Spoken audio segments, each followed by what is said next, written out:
Welcome, everyone. Thank you so much for joining us today. For those of you who don't know me, my name is Alicia Thomas. I'm the Executive Director here at the Virginia Quilt Museum, and I am leading this project, Stitching Together History, 250 Quilts Commemorating the Commonwealth of Virginia. Just a quick overview of what this project is. This is how the Virginia Quilt Museum is commemorating the 250th anniversary of the American Revolution that's coming up in 2026. So we are starting now. This year, we are really focusing on helping all of you create quilts for this project. So the deadline to submit a quilt for the project is September 30th of this year. And I know that seems a little early since 2026 is the actual exhibition, but we are hoping to publish a book with this. So we need a year to have the quilts and write and get a book published. And then the exhibition of all 250 quilts will open here at the Virginia Quilt Museum on July 4th, 2026. It will be up for the rest of 2026, and then a smaller version of the exhibit will travel in 2027 and 2028. And we're really looking forward to it.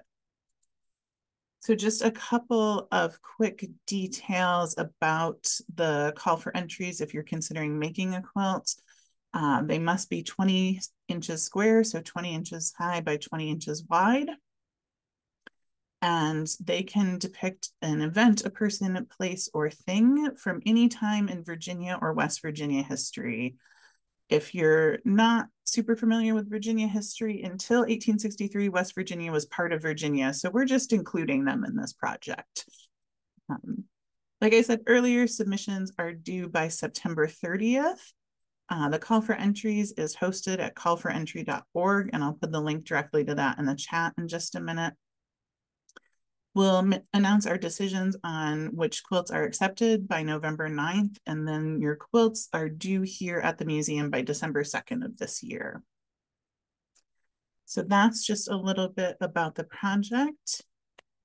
I wanted to quickly mention we have 2 more webinars scheduled already for this project to help you think about ideas for your quilt. So on February 15th, we'll be joined by Cameron Patterson from the Menokin Museum, and he'll be talking about civil rights and education in Virginia. And then on March 12th, we will be joined by Dr. Sarah Over from Virginia Tech, and she'll be talking about inventors and patents.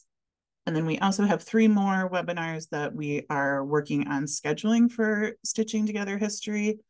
One will be about how to do historical research with me and a librarian. And then one will be on Native communities in Virginia and another on landscapes. So follow us on social media and check out our website, and we'll post those as soon as we get them scheduled. And now we're going to move into today's presentation. I am so pleased to be joined by Kiana Wilkerson. Kiana is the Descendant Research Associate at the Menokin Foundation over on the Northern Neck. And I am going to turn it over to Kiana. And thank you so much for joining us. No, thank you for inviting me to kind of talk about the work I've been doing at Menokin and genealogy. So I'm going to share my screen. Can everyone see this? Yes? Yep. Okay, great. So let's get started. Good afternoon, everyone. Again, my name is Kiana Wilkerson. I'm the Descendant Research Associate for the Menokin Foundation. And welcome to my presentation titled Genealogy in the Path to the Menokin Descendant Initiative. To kind of get us started, I'm going to go give you all a rundown of the presentation. So it's split up into 2 parts. The first part will explain genealogy and what sort of hidden histories are revealed through genealogical research.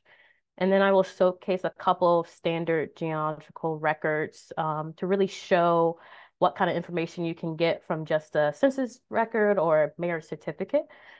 And then the second part will discuss genealogy and how it has helped the Menokin Foundation reach out to descendants of the enslaved people of Menokin and start this whole initiative project. So before we get all into that, though, I'm going to give you a quick background on myself. I am I received a BA in history and anthropology from the College of William and Mary in 2018. Between my undergrad and my graduate degrees, I was an archaeologist for a bit. I did archaeology at James Madison Montpelier and Thomas Jefferson Popular Forest for a bit, and I also worked at a couple CRMs across Virginia. In 2020, I started my master's program in history at Virginia Tech, where I received a master's in history and a graduate certificate in public history. My research there was a little bit different than the research I'm currently doing now. The research there, I was looking at Black women's representation in comic books in the 1990s. I was also looking at Black creators as well and how they formed their identity in this comic book industry. So I was also a part of several research projects during my master's program. One in particular helped build my genealogical research skills. These experiences have helped me immensely with my work now at the foundation and learning more about how genealogy can just give voice to the voiceless, especially in the archives. So, what is genealogy anyway? One of Merriam-Webster's many definitions of genealogy is the study of family ancestral lines. This is really learning about your direct family lines, so parents, grandparents, great-grandparents, etc. And this is through historical documents like the census, different certificates, photographs, obituaries, that sort of thing. My personal definition of genealogy is the study and uncovering of familiar histories that have been lost over time through research. So not just the oral histories, which is another form of family history, but through the actual archives and government kind of documents. But family history and genealogy work hand in hand to continue to build a story for, again, the voiceless that has been kind of hidden throughout history. It also helps to address questions like, who am I? And where do I come from? I know these are big questions that people really grapple with throughout their lives. This is why popular TV shows like Finding Your Roots by Henry Louis Gates Jr. is very popular right now because of actual celebrities learning about their family history and kind of the stories that they didn't know through just word of mouth, which is really cool and really interesting. So also, Ancestry has become popularized over the years with their push for DNA testing. I think DNA testing is a big part of genealogy. So you can find people, distant related people, or even people that are related closely that you did not know about until DNA testing. So again, I'm going to go through genealogical resources that are typically used to start this process. So of course, you have the Library of Virginia Archives, you have Ancestry, which I mentioned previously. You have the United States Census Bureau, which contains all the census that we do every decade. The Library of Virginia is the state archives for Virginia, so it's a great source of information to learn about Virginia documents. And then we have the National Archives, which is the federal archives, and then Family Search. All of these are great places to start a preliminary search, genealogical search. But some are a paid subscription, like Ancestry, so it might be harder to find a little bit of information without that paid subscription. But Family Search is a great tool, free tool to start off this work for yourself. So we're going to go over census records and kind of show what kind of information you can find in a census record. I also wanted to show you the difference across time of how census information was collected. So we have an 1880 census, and then we have a 1900 census. The names highlighted are actually names of my family members because I wanted to show you how I've been doing research for my family. The name on the left for the 1880 census is Adam Wilkerson. So I'm going through my father's side. And then the name on the 19th census is William Wilkerson. I wanted to show kind of the cross generation of census in the 1890 census was actually lost through fire. So we actually do not have any documentation for that census. So this is the closest one cross comparison. But now we're going to take a deeper look at the 1920 census. So we have, again, William Wilkerson. This is a different William Wilkerson than the other one that I just previously showed. I discovered through my preliminary research that there's a lot of Williams in my family. So bear with me when I try to explain their connections. I think there's a lot of great-great uncles and a lot of great-great grandfathers named William. So what kind of story can you glean for just a simple census record? So we definitely can glean the name. So we have William Wilkerson here. He's the head of the household. You have his wife, which is showed her relation to him right here. And then we have two of his sons at this point. So we have Will Wilkerson and Walter Wilkerson. So that's cool. You can see that the little family unit that William is building right here. At this point, he is 28 years old, roughly. He was born in Virginia, lived in Virginia, and he's a farmer. So you can really figure out the age, birthplace, birth year, and occupation, as well as the location, because at the top of the census, it shows what county this census was a part of. So it really starts to build a picture, a very small picture, but a picture nonetheless of your ancestors and how genealogy can really build a story for just one document. Other typical genealogical records that really help during this process is a birth certificate. So right here we have Will Wilkerson, which is the younger son of William Wilkerson that I just showed you, who is the head of the household. We know that because we have his father information right here, which is William Wilkerson, and then we have the mother, which is Lily Banks. This information is also key because it includes the mother's maiden name. So if I ever want to learn more about the Banks family and Lily, I can go through that journey separately. But right now, we're really kind of focusing on this document on the parental side. We also have what the parents' ages, the birth dates. So just information to figure out exactly when Will was born and kind of who was his parents and what were they doing, where were they living at. Right here, we're going to move a little bit away from the Wilkerson side of the family and go to one of my great-great-grandmother's side of the family. We have a marriage certificate from the state of North Carolina.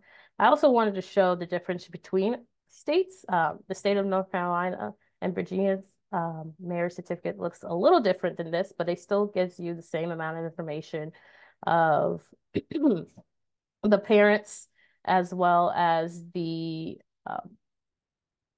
wife's maiden name as well. So just continuing to build off research and information from these different types of certificates. And then last, we have the death certificate. So this William Wilkerson, again, so many William Wilkersons, but this is the father of Will Wilkerson over here. So this is the one who married Lily and who was on the 1920 census. So we also can see that he was a junior. His father's name was William Wilkerson. Again, I have a ton of William Wilkersons from this tiny search. I've discovered a lot about my family already. But then we have his mother's name and then his father's name as well, as I already said. And then we know where he lived at, or where the hospital was where he passed away, and kind of his death date as well. So again, building a picture of William Wilkerson, the first one from the 1920 census, to show kind of his life across the years. And then, so I also wanted to talk a little about resources and examples of records that require a little bit more work to find in the archives, and how that information is also key to the story, building up a story for the voiceless. So we have a couple of examples of different record types, which is the cohabitation records, which I'll go a little bit deeper when I start talking about the Menokin Descendant Project, Commonwealth clauses, deeds of emancipation and manumission, the Free Negro Registry, and the poll books. So this document, this yellow document here, is actually the list of free Negroes in the county of Richmond in the year of 1826. And here is a poll book from the 4th District of Richmond County as well. So I got both of these sources from the Virginia Untold Project, which is a part of the Library of Virginia. So special shout out to the Virginia Untold Project because they really work specifically for bringing records like these to the forefront of the archives and really allowing researchers to dig deeper into the histories and stories of enslaved people and free Blacks pre-emancipation. Because I think a lot of the times you get to the 1870 census and you kind of lose where did your ancestors go due to slavery. So this project is specifically to kind of combat that little barrier that you get at the 1870 census mark. So again, these are not your typical records when you think of genealogy, but they hold a lot of information that can bring out a full story of an ancestor and the community that they live in. So particularly for the list of the free Negroes in Richmond County, they really detail of like how many freed Black families were in the area, where were they located, what were they doing. And then the poll book is who was voting during this time. So who took the kind of the step to vote after emancipation. And I think that are both stories that you can learn a lot from. So that was the first part of my presentation, really talking about genealogy and how those small documents can really start to paint a fuller picture of an ancestor and continue to bring out these hidden histories. So I want to now move on to the next part, which is to talk about how Menokin used genealogy to connect with members of the now forming Menokin Descendant Collective and start this whole Menokin Descendant initiative. Right here in my background that you see here is a picture of the remembrance structure. The remembrance structure was created to honor the enslaved people of Menokin. It's actually built on a slave quarters that was found through archaeology. So we really want to pay respect to the enslaved people of Menokin and make sure that they have a place where they are honored and commemorated.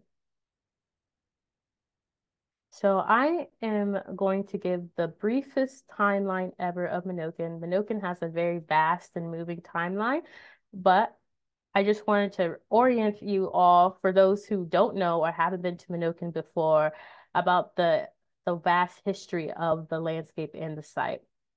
And I also know that the timeline skips the entirety of the 20th century, which doesn't mean nothing happened during that time period. It just means that I can't give you all the details now because I want you all to come visit us. So come visit Menokin. Please look us up for our website. We have a lot of information there if you want to learn more about what we do past genealogy and this Menokin descendant work. So again, Menokin is located in Warsaw, Virginia, which is in Richmond County. For those who don't know, the city of Richmond is not part of Richmond County. They're about an hour and a half or so apart. Menokin is off of Cap Point Creek, which is a part of the Rappahannock River, and is included in the wider Northern Neck area. The history of Menokin starts with the Rappahannock tribe, and the tribe actually still exists in the area today. We are actually right across the Cap Point Creek from them, and we hope to continue to collaborate with them to learn more about their history so we can share theirs to our audience. The English colonists eventually pushed the Rappahannock tribe out, taking the land for their own. So then in 1750, John Taylor II, the owner of the land and owner of Mount Airy, gives the area known as Menokin, which at this point is 1,000 acres and 20 or so enslaved people, to his daughter, Rebecca Taylor Lee, and her new husband, Francis Lightfoot Lee.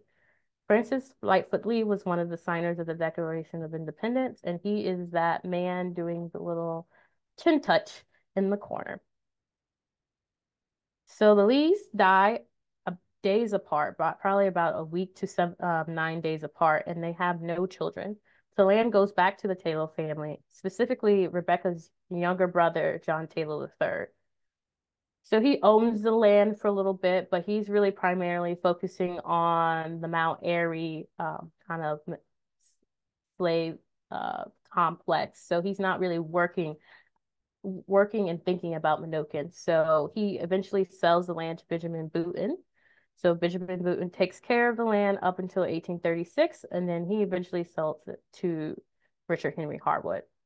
So Harwood owns the land until he dies in around the 1870s, and the land and house is shuffled throughout the 1900s to different hands.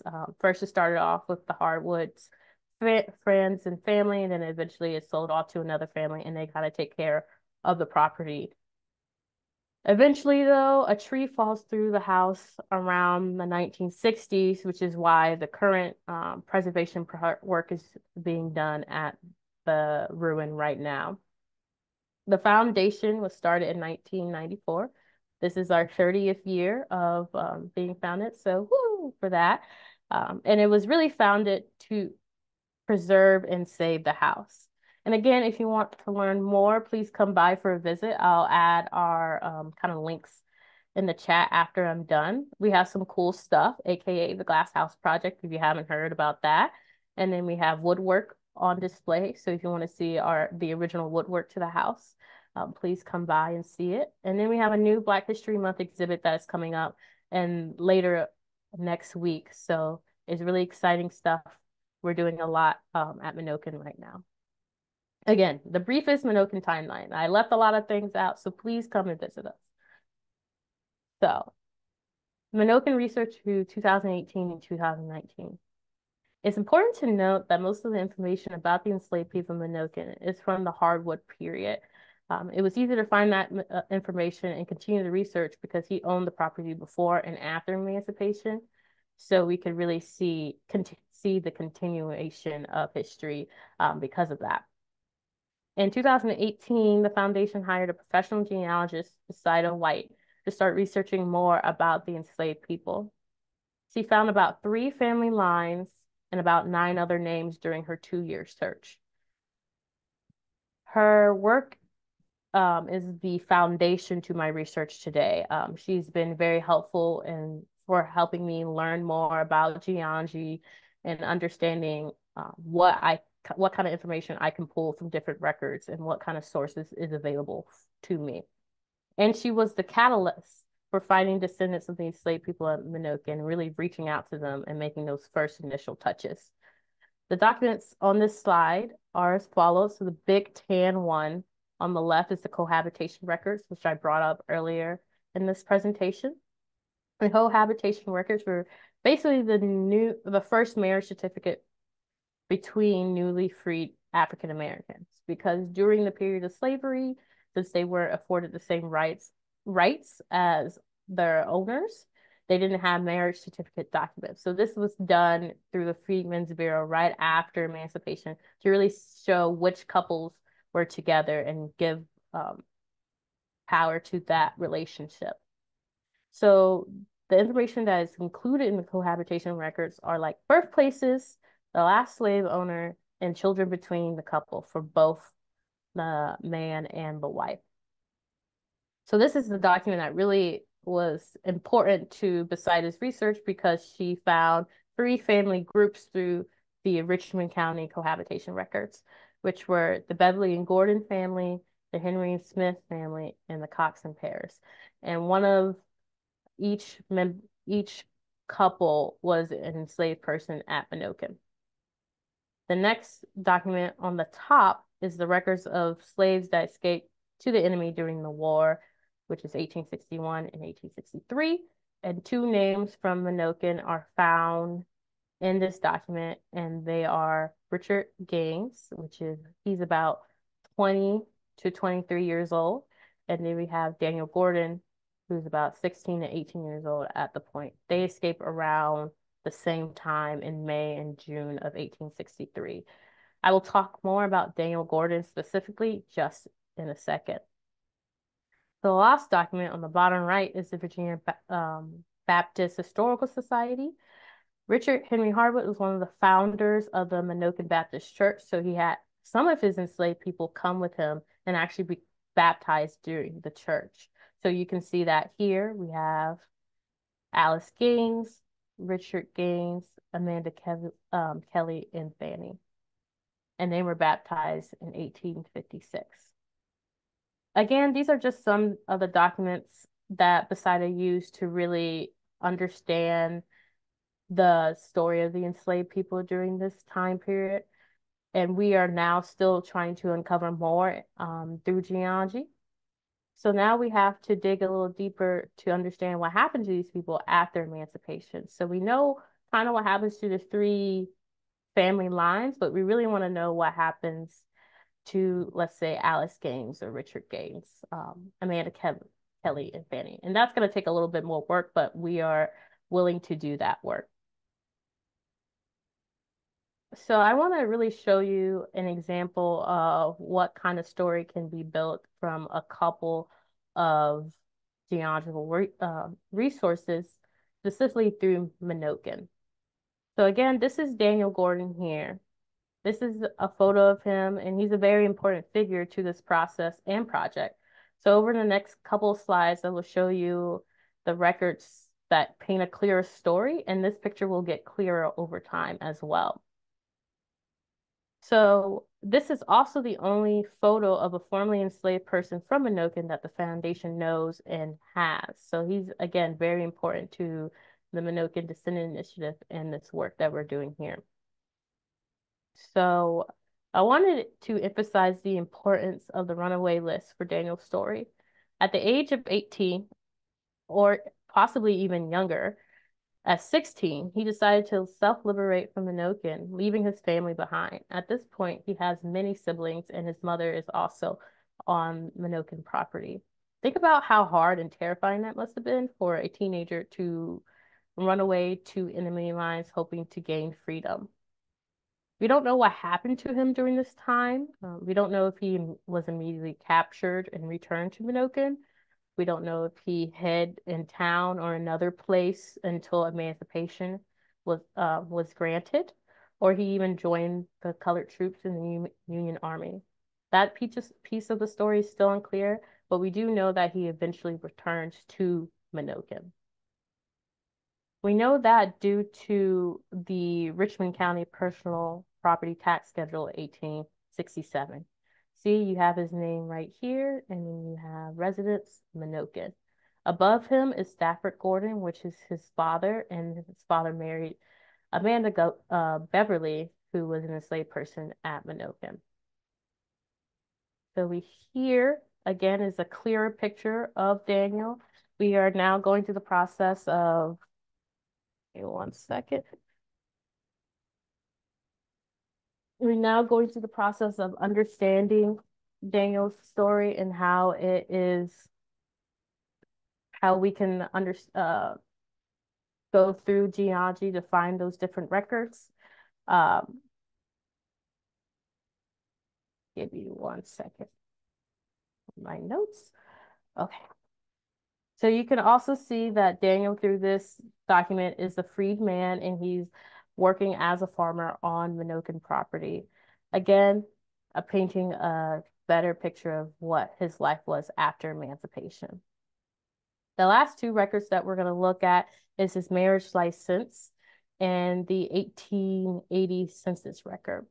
So here he was married in Richmond County to Elizabeth Saunders in 1874. You see their marriage date here. And here in the 1880s census, he starts to have his own family. So we have Elizabeth here and his other children and their children below. And you see at this point, he's about 33 years old, and he's still a farmer working. So him and Elizabeth eventually have about 12 children total. So through these documents, you can see after emancipation, Daniel becomes a husband and a father. Because of these documents, we were able to learn more about Daniel's life and fill out his story. Although we're still missing some key information about him, This still paints a picture of a man fighting for his freedom, providing for himself by working, farming, and then getting married and starting a family of his own. Now his descendants can be found all over the United States. And with the help of genealogy, we are now connecting to his descendants and other descendants of the enslaved people of Menokin. And they can now learn and discover where they're from as well. And lastly, here, as the story of Daniel gets a little bit clearer, so does his picture again, obviously. We have the final version of that previous picture from what I showed you before. One of his descendants is able to find the original copy through a cousin, like the framed version of this photo. She was able to get it digitized. So we have this portrait framed in the visitor center at Menokin, so you can come see it in person. And it's giving Daniel the respect and honor he deserves finally.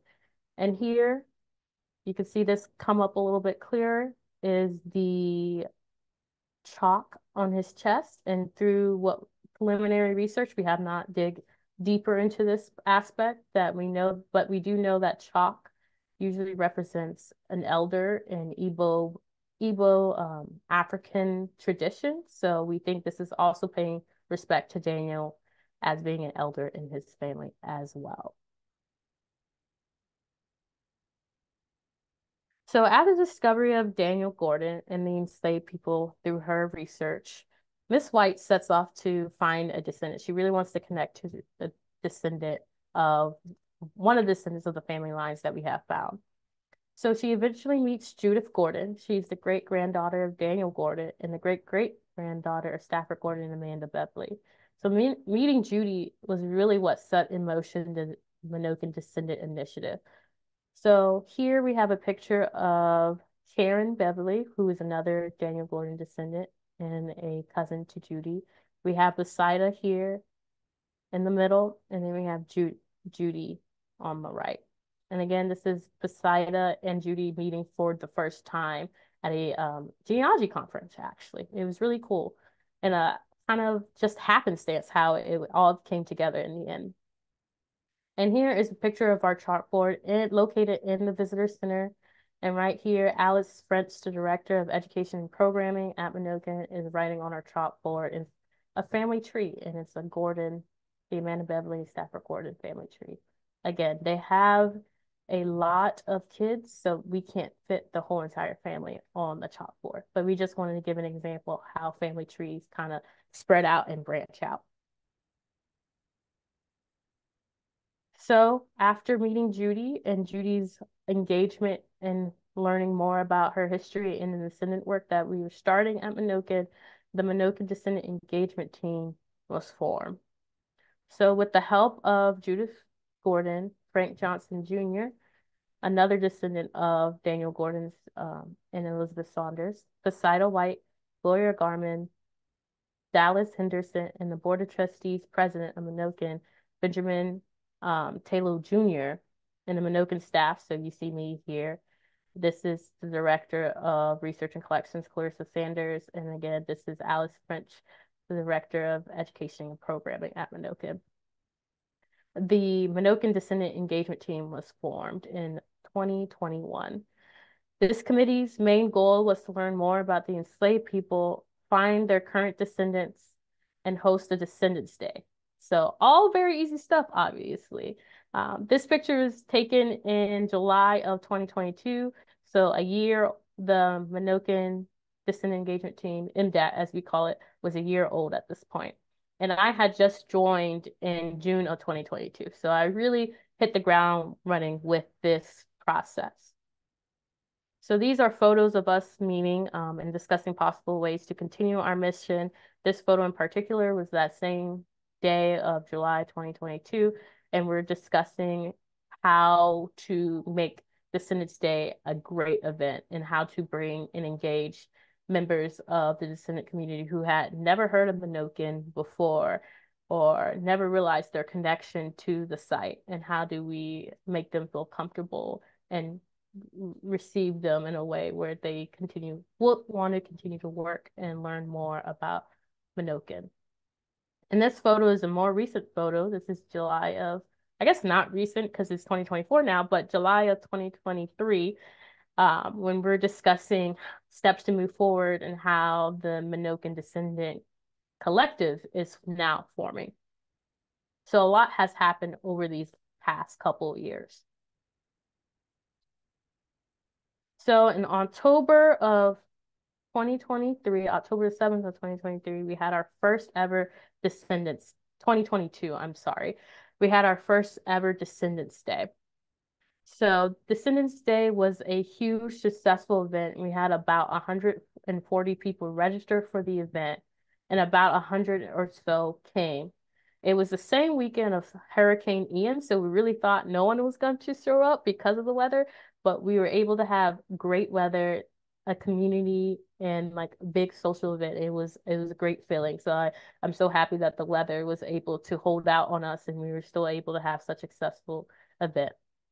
And again, most of these people had never heard of Menokin before at this point and had never been on the site. So they really were experiencing Menokin for the first time.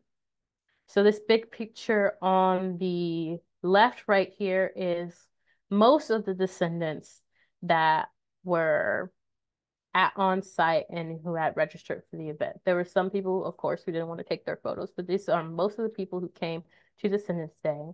Here at the top is one of our family lines, the Parrish Cox family line. And here at the bottom is the Stafford Gordon Jr. family line. So Stafford Gordon Jr. was one of the siblings of Daniel Gordon. And of course, his parents were Stafford Gordon and Amanda Beverly. So again, they were also naming, similar to William Wilkerson, they were also naming each other with the same names. So in the next slide, you can see kind of what we offered throughout the day. So we had tours and presentations in the morning time, the first half of the day, and had people exploring the landscape. Right now, the foundation owns about 500 acres of the original landscape, and some of that is under wildlife easements. And we have trails for people to explore. We have a kayak launch as well. But since it was October and a little rainy, no one was, of course, going to the kayak launch. But here we have a top left here. We have me giving a tour about the remembrance structure. Again, right here, that is my background here. And where we really focus on the enslaved people of Menokin and kind of their story here. And then at the bottom left, it's me running a presentation about where do we go from here. So this is near the end of the day and kind of setting in motion this Descendant Collective, which I'll talk about a little bit more later. Here we have some descendants socializing and other participants because the site is right here. Socializing, really getting to know each other, really meeting family members that they haven't seen in a long time because since COVID happened between this time period. So some family members have seen each other in a couple years and some people are meeting for the first time and discovering that, oh my gosh, we're related. Here at the bottom middle is our keynote speaker, who is Karen Dixon Rexroth. Her family and her story is actually very interesting. They were featured on 60 Minutes a couple of years ago. Her and her brother actually had purchased the house and land that their family was enslaved on. So right now they're trying to build kind of a museum and a historical site to honor and commemorate the enslaved people and their family at the Sharpwood Plantation.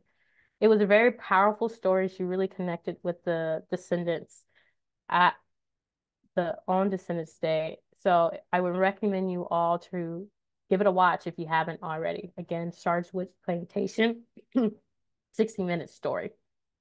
And this right picture right here is a young descendant giving a tour of the Menokin ruin.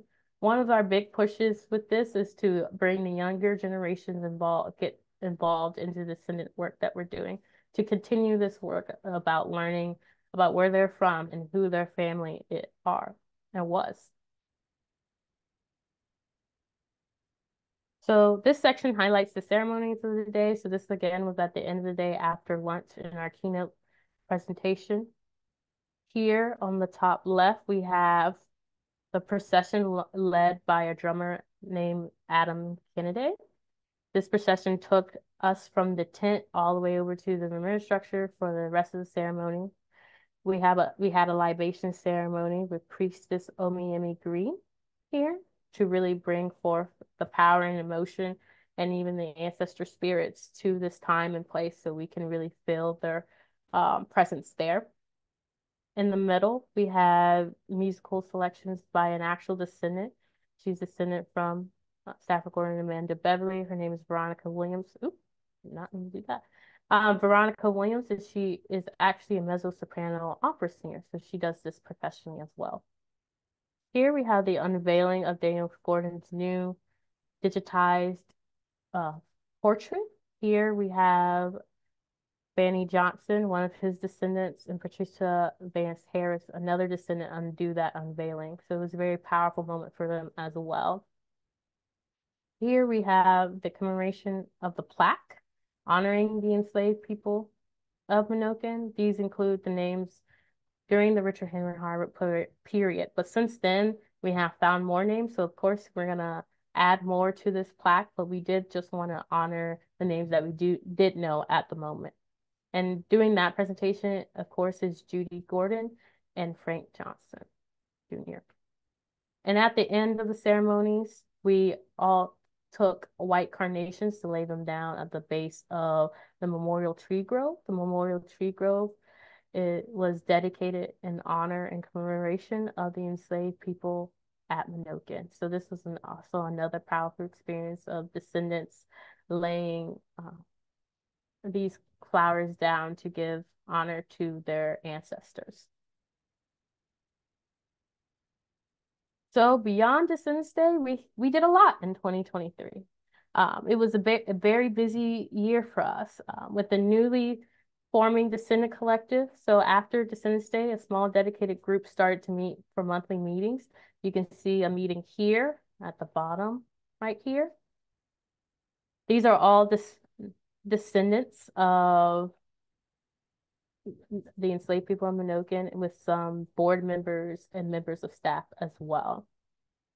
So the forming of this group allowed for small committees dedicated to a particular event. So we had a couple committees, and one of the committees was dedicated to a virtual event where we wanted to do another kind of Descendants Day celebration.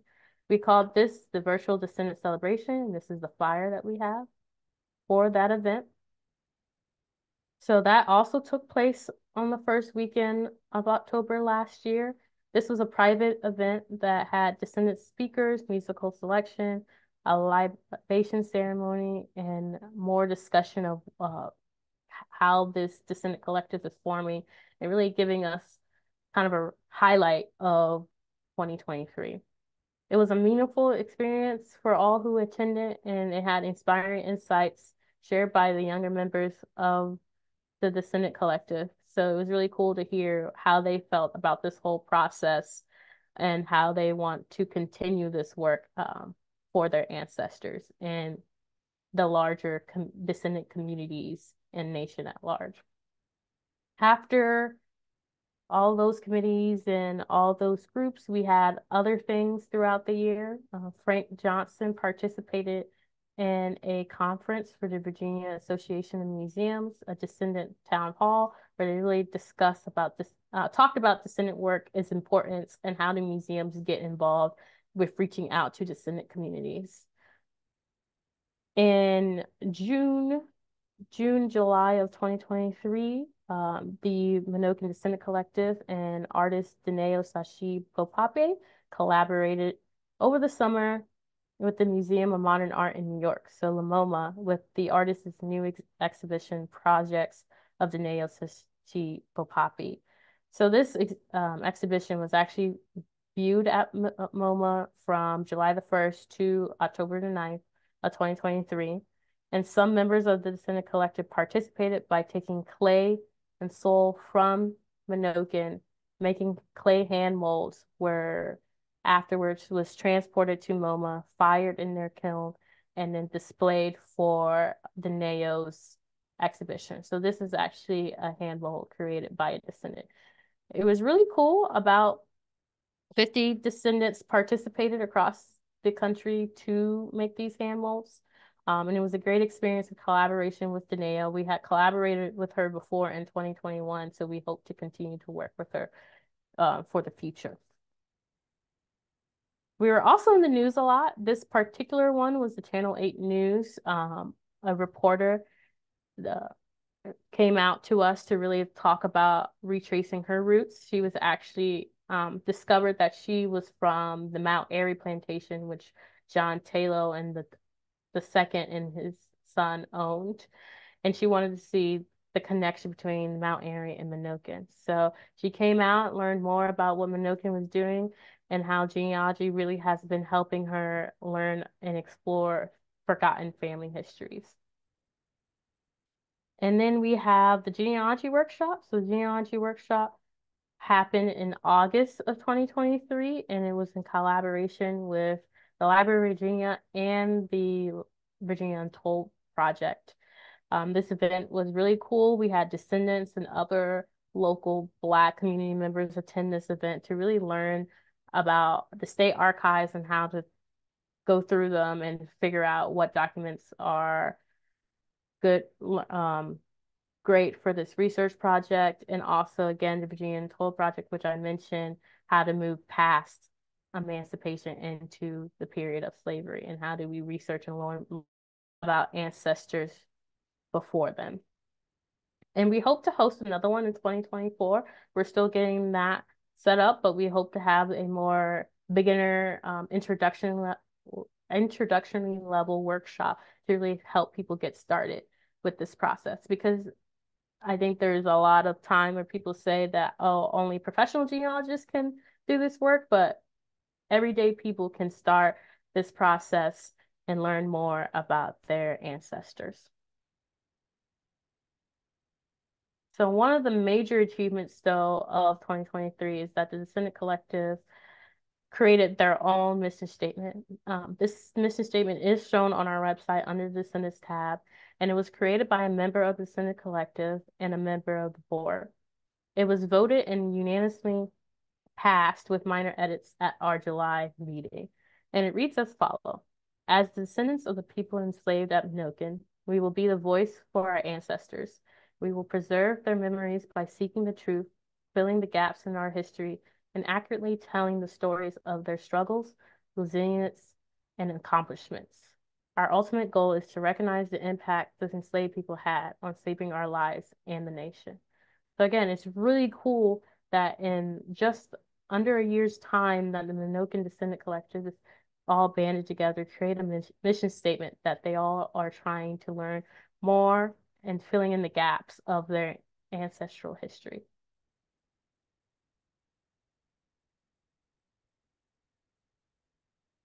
So our future plans for this upcoming year and beyond is that we're having another in-person Descendants Day. The first Descendants Day was a private event, and we believe this one as well will be a private event. We hope to continue the growth of the Descendant Collective, getting with my research and learning more people who are descendants, as well as getting the descendant population that we do know a little bit more involved in collective activities. And I also want to research more about the people outside of Richard Henry Harvard period, really learning more about the people during the Lee's period, the Taylor period, and the Booten period. We also want to start doing regional meetups for descendants. There's a lot of descendants in the Northeast part of the United States, and really giving them the opportunity to meet up locally and not always having to come to Menokin to see family members. Again, as I mentioned, genealogy workshops are in the works to really continue this work of the importance of genealogy, and an exhibition space for the enslaved community in the remnant structure is vital to continue learning and updating people about what our work with this project. Here are the names of the enslaved people of Menokin that we have rediscovered so far. They are separated into different time periods. So the first time period here is the Lee period. And this is the Taylor period here, the Booten period, and the Richard Henry Harvard period. So I'm going to read these names off.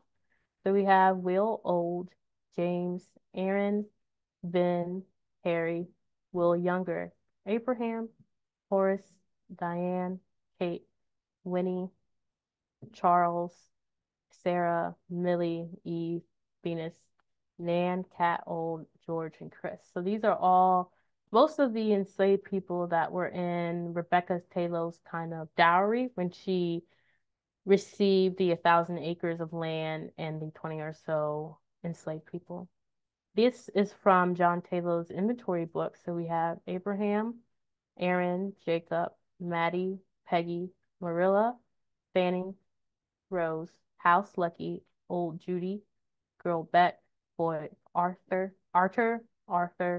John Motley, Sarah, who is Peggy's child, James, who is Peggy's child, Simon, who's Peggy's child, Aga, which is Peggy's child, and Jenny, who's Marilla's. So we have Booton's people that we discovered so far. It's a little harder to find Booton's information because he also did not have any children. So we are going through different letters that he's been sending back and forth to different people during this time period to learn more about himself, and as well as the enslaved people that he owned. So we have Peggy and her children, Thomas, Rosa, and Jenny. So again, these are all the people that we know through the Richard Henry Harvard period so far. William Paris, Peter Henry, Amanda Kelly, Hannah, Fanny, Mary. We have an unknown male, which is from a slave birth index. Richard Gaines, Alice Gaines, Elick, Sylvie, Louisa, unnamed female, Amanda Beverly, and her children, who are Emily Gordon, Daniel Gordon, Jesse Gordon, Stafford Gordon Jr., Harrison Gordon, Andrew Gordon, Sedgwick Gordon, and Peter Gordon. She has one more child after emancipation who was Leland Gordon, but technically he wasn't enslaved, so he's not included in this list. So yeah, that's the end of my presentation. I do have resources for people who want to start learning more about genealogy and how to become kind of their family historian. And then I have more information about Menokin if you want to learn more about the Menokin descendant work that we're doing. We have a spotlight series that is dedicated to highlighting different descendants across the collective. If you want to see more pictures of the first Descendants Day than the ones that I just showed previously and learn a little bit more about the remembrance structure. And I'm done. I'd love to take any questions. Thank you so much, Kiana. That was so fascinating. And I feel you on people with the same name. Man, it's real tricky. we have a quilt that we've done some research on, but every woman in the family was named Mary Elizabeth. So you're like, I don't know, man. Like when they all have the same name, how do you tell which one it is? So we do have some questions. A couple came in through the Q&A, which feel free to put more questions in the Q&A as Kiana and I are chatting. And then also we had a couple that people submitted ahead of time. And the first one kind of really basically, Menokin was a plantation, but was there also ever a city or a town there, or was it just a plantation slash farm? So Menokin was a part of the plantation system of Mount Airy. So a part of Richmond County. I don't believe Warsaw was a town incorporated yet at the point where Menokin was first founded in 1769. But it's a satellite plantation essentially. So Mount Airy was the main hub, and then they had different satellite plantations, and that's why John Taylor II was able to gift those 1,000 acres to Rebecca Taylor Lee. Okay.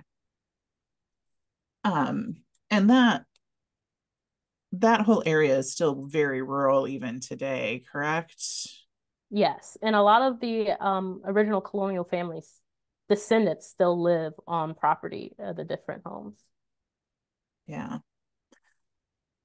A question that came in through the Q&A is, have you been able to find, or do you know where in Africa the enslaved people came from that were at Menokin? Yeah, we're still working on that kind of aspect of this research. Again, when I mentioned the chalk that was found on Daniel's photograph, that was through Judith Gordon's own research about what does chalk symbolize in African cultures, but we don't know specifically if they were from like Nigeria, the Igbo tribe. So we are still trying to learn more about that kind of aspect too, and that connection to Africa. Yeah. Um, and that's got to be hard, especially since Menokin changed hands so a lot. I mean, four different families were kind of owning it. So I'm sure the enslaved people were also moving around a lot as opposed to when one family would own a plantation for decades. Yeah, one of the big things is that there was a lot of hiring out because I think we think of plantation lines pretty rigid, but throughout the Henry Harwood period and the Boonton period especially, they were hiring out hands a lot. So some of those names that I mentioned before were actually like hired hands that I saw in the record. So were they enslaved permanently at Menokin? I'm not sure, but they were working on the plantation and the site. Mm, yeah, that's an interesting point. And also, um, I think you mentioned that one of the enslaved women was married to a free Mhm. Black. So that does that make it harder to do genealogy, or does it make it a little bit easier, maybe? I could see it going either way. It's a little, it's about the same because her family is mentioned in the 1850 census record, the Mm, Cox family. So we can go past that point, and I do know her family and like other siblings that she has. But that whole story is interesting because they're the neighboring house, the neighboring dwelling to Richard Henry Harwood. So we believe that is how her and William Paris, her husband, met. yeah. Well, when you live kind of in the middle of nowhere, your neighbors are probably where you're meeting a lot of people. Mhm. Another question that came in the Q&A is, um, can you do DNA testing of the ancestors, or have you thought about doing DNA testing of the ancestors to determine where in Africa they may have come from? So one of the things for um this is like kind of a two-part answer. One thing is that we do not know where the enslaved people are buried yet. We haven't found sort of a cemetery on site Oh, yet. It's a again 500 acres is a big amount of space, and we're still trying to discover what is actually out there. So I'm not sure if doing DNA testing on the actual ancestor is even possible at this point. But we actually found, but Saida had actually found Judy through DNA testing because she had done the ancestry DNA and kind of discovered her through that kind of part of the research. So we don't, it's not like we encourage descendants to take DNA testing, but mhm. if they do, we would love to learn a little bit more of where what kind of places they're from. Yeah, that has to get into whole tricky privacy things. Hmm. Exactly, exactly.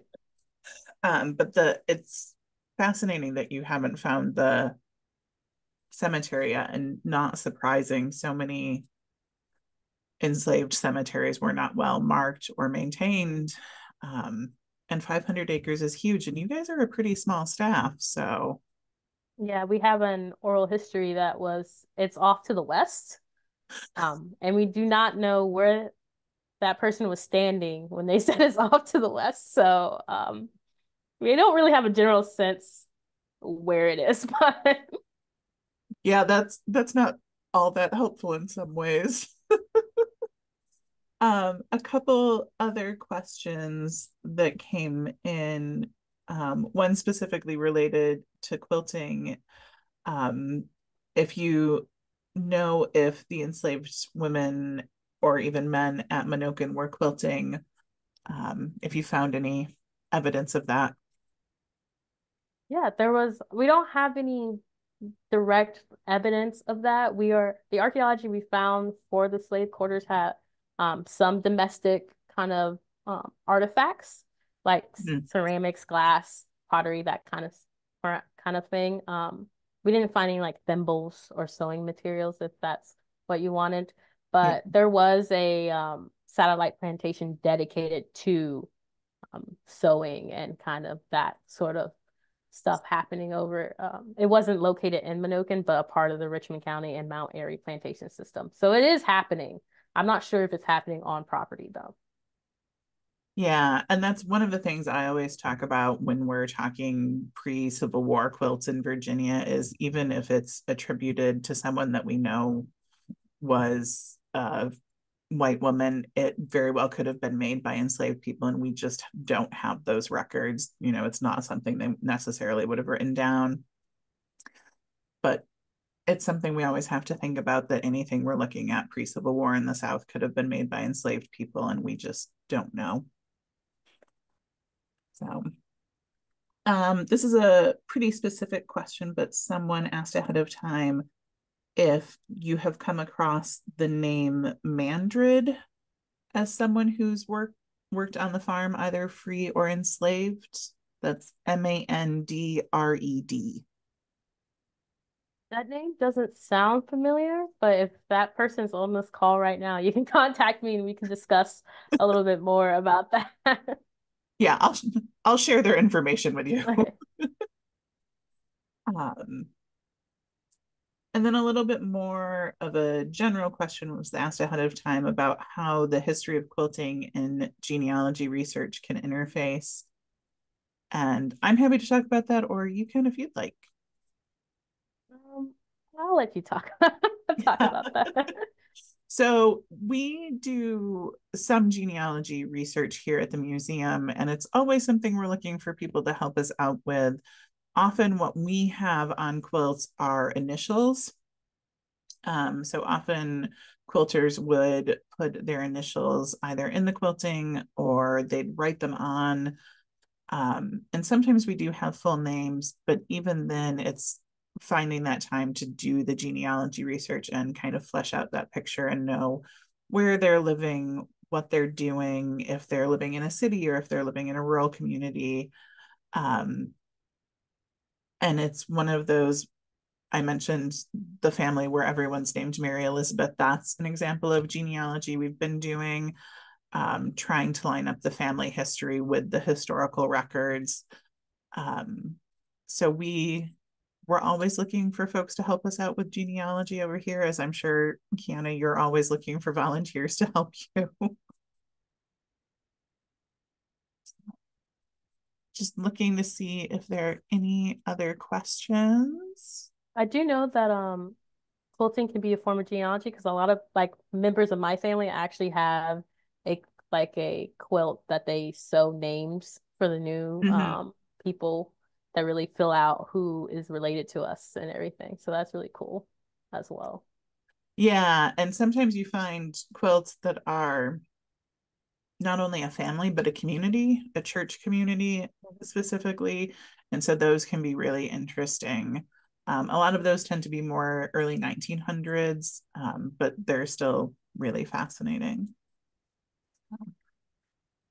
It doesn't look like we have any other questions. Thank you so much for joining us, Kiana.